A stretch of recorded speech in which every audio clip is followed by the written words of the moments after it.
ए plastic anaemia खून की वो बीमारी जो जानलेवा साबित हो सकती है अगर उसका फौरी और वक्त पे इलाज ना किया जाए। ये आज हम डिस्कस करेंगे। मेरा नाम डॉक्टर सैयद नासिर अब्बास है। मैं पीडियाट्रिक हेमेटोलॉजिस्ट ऑन्कोलॉजिस्ट हूँ और हेड हूँ बोन मैरो ट्रांसप्लांट यूनिट का चिल्ड्रन हॉस्पिटल लाहौर में। ए प्लास्टिक एनीमिया जैसे नाम से ज़ाहिर है एप्लेजिया के वो जगह बोन मैरो वो जगह जहाँ खून बन रहा है किसी भी इंसान का, अगर वो काम करना छोड़ दे, इसकी क्या वजूहत होती हैं? अमूमन इसकी बाज़ औक़ात वजूहत हमें मालूम नहीं होती। इसे हम कहते हैं कि बग़ैर किसी वजह के भी हो सकती है, लेकिन ज़्यादातर अमूमन किसी वायरल इन्फेक्शन के बाद या बाज़ औक़ात कोई ऐसा इन्फेक्शन जिसको काबू करने के लिए हमारा जिस्म इन्फेक्शन काबू करने की कोशिश करता है, लेकिन अपने इन्फेक्शन को कंट्रोल करते करते वो बाज़ औक़ात जिस्म के अपने सेल को भी खा जाता है। दूसरे नंबर पे बाज़ औक़ात कोई हम ऐसी मेडिसिन इस्तेमाल कर रहे होते हैं जो अमूमन जोड़ों के दर्द के लिए हो सकती है, बाज़ औक़ात कैंसर के लिए हो सकती है, बाज़ औक़ात किसी भी और चीज़ के लिए क़ुव्वत मुदाफ़अत के निज़ाम से छेड़ जब हम कर रहे होते हैं कुछ बीमारियों के लिए, कोई मेडिसिन ऐसी हो सकती हैं जिसकी वजह से हड्डी का गूदा, जिसे हम आम ज़बान में कहते हैं हड्डी के अंदर जो मिक होती है, जो खून बना रही होती है, वो काम करना छोड़ देती है। इसके अलावा बाज़ औक़ात ये चीज़ पैदाशी तौर पर भी हो सकती है जिसको हम फैंकिनीमिया और कुछ किस्म की बीमारियां कहते हैं। इसको हम किसी और बार डिस्कस करेंगे। अभी हम सिर्फ ए प्लास्टिक एनीमिया की बात कर रहे हैं जो कि एक्वायर्ड है, यानी कि पैदाइशी नहीं था, ये बाद में हुआ। जब ये बीमारी होती है तो जिस तरह मैंने बताया कि किसी भी वजह से ये बीमारी हो तो उसकी अलामात क्या होती हैं। इसकी अलामात जस्ट लाइक कैंसर, खून के कैंसर की तरह हो सकती हैं, मगर खून के कैंसर में और ए प्लास्टिक एनीमिया में क्या फ़र्क है वो मैं भी आपको बताऊंगा। खून के कैंसर के अंदर भी बोन मैरो के अंदर प्रॉब्लम होती है, अब नॉर्मल सेल्स गए हुए होते हैं और उसकी वजह से बोन मैरो प्रॉपर काम नहीं कर रही होती। लेकिन जब हम खून का कैंसर होता है तो उस खून के कैंसर के सेल्स की वजह से जिगर तिली बढ़ने शुरू हो जाते हैं, जिसमें गिल्टियाँ नमूदार होने शुरू हो जाती हैं, नींद धब्बे पड़ने शुरू हो जाते हैं, खून की कमी होने शुरू हो जाती है। इसके मुकाबले पे ए प्लास्टिक एनीमिया जहाँ पे कैंसर नहीं है मगर बोन मैरो काम नहीं कर सक रही, वहाँ पर अमूमन कोई गिल्टियाँ नहीं जिस्म पे होती, लिम्फ नोड नहीं बढ़े हुए होते, जिगर तिली में कोई इजाफा नहीं होता, अमूमन जोड़ों में कोई दर्द नहीं होता, लेकिन साथ खून की कमी ज़रूर हो जाती है। वाइट सेल भी कम हो जाते हैं, रेड सेल भी कम हो जाते हैं, प्लेटलेट्स कम होने की वजह से जिस्म पे नींद धब्बे पड़ने शुरू हो जाते हैं। जिस तरह मैंने बताया कि ए प्लास्टिक एनीमिया एक जानलेवा बीमारी है, क्योंकि कोई भी खून के सेल काम नहीं करे, सुर्ख खून की कमी हुई है तो सांस लेने में मसला हो रहा होगा, जिसम प्लेटलेट्स की कमी है तो नील धब्बे पड़े होंगे, और डर होगा कि खुदा न खास्ता कहीं से ब्लीडिंग अचानक स्टार्ट ना हो जाए ब्रेन में, इसके अलावा स्किन में, नाक से, मुंह से, पखाने में कहीं से भी ब्लीडिंग हो सकती है। जब हमारे वाइट सेल कम हुए हुए हैं तो वाइट सेल कम होने की वजह से क़ुव्वत मुदाफ़अत बहुत कम हुई हुई है और बार बार इन मरीज़ों को इन्फेक्शन हो रहा होता है। इसलिए वो इसके ए प्लास्टिक एनीमिया के अंदर हमें फ़ौरन इलाज की तरफ जाने की ज़रूरत होती है। लेकिन जिस तरह हम पहले भी आपको बताते हैं कि इलाज करने से पहले तशख़ीस को कंफर्म करना लाजमी है। तशख़ीस करने के लिए एक सिंपल CBC खून का टेस्ट,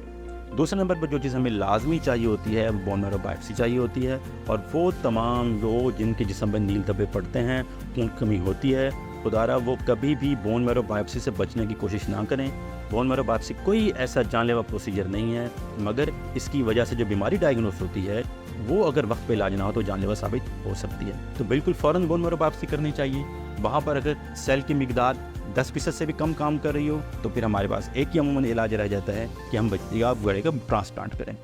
लेकिन अगर 10% से ज़्यादा काम कर रही है, 15%, 20%, 25% बोन मैरो काम कर रही है, तो हमारे पास चांस मौजूद होता है कि हम कुछ मेडिसिन दे के या उस वजह को ख़त्म करके, जो मैं भी बताऊंगा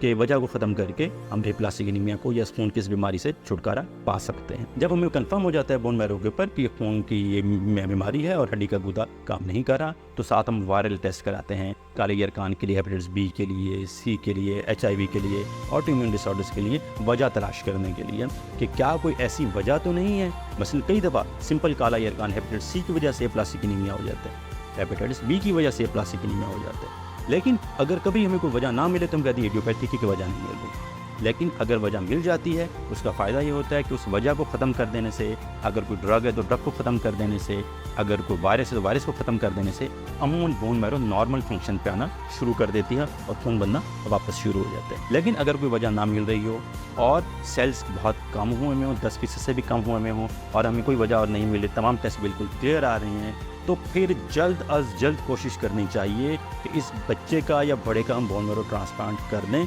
और जिस तरह हम हमेशा आप आगे बताते भी रहते हैं और पहले भी हम लोग बताते रहते हैं, तो बोन मैरो ट्रांसप्लांट में सबसे तरीका इलाज जो बेहतर होता है वो सिबलिंग से, बहन भाई से होता है। लेकिन आप गैर ज़रूरी तौर पर टाइम ज़ाया करने की कोशिश ना करें। चाहे आप कोई भी तरह का इलाज अपना रहे हैं, आप चाहते हैं कि हम कुछ मेडिसिन दे के बेहतरी लाने की कोशिश करते हैं, इस दौरान में आप बोन मैरो ट्रांसप्लांट की तैयारी ज़रूर शुरू कर दें, एक्चुअली मैचिंग ज़रूर शुरू कर दें, क्योंकि ये वो बीमारी है जो बाज़ औक़ात महीने भी नहीं देती किसी मरीज़ को। हाँ, अगर अद्वियात ने काम करना शुरू कर दिया तो 1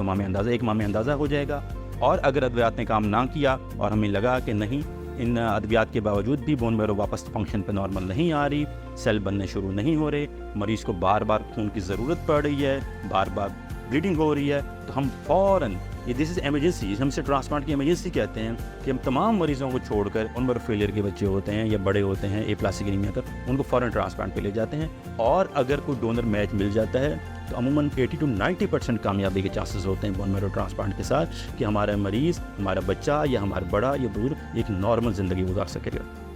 इसलिए कभी भी जिस्म पे गिल्टियों को, नील धब्बों को, ब्लीडिंग को, उनकी कमी को आप हमेशा सीरियस लें उसे, और उसे आम ना समझिए, फ़ौरन अपने टेस्ट करवाइए। और अगर A+ एनीमिया डायग्नोस हो जाता है तो बस ये फ़र्क करें कि ये पैदाइशी था या बाद में था, और अगर ये बाद में था तो कुछ वजह के लिए टेस्ट देखें, और अगर वो क्लियर आते हैं तो फ़ौरन बच्चों को तरीका इलाज पे ले जाएं, बोन मैरो ट्रांसप्लांट कराएं, ताकि उस बच्चे की और बड़े की जान बचाई जा सके और वो अपनी नॉर्मल ज़िंदगी गुजार सके। बहुत बहुत शुक्रिया।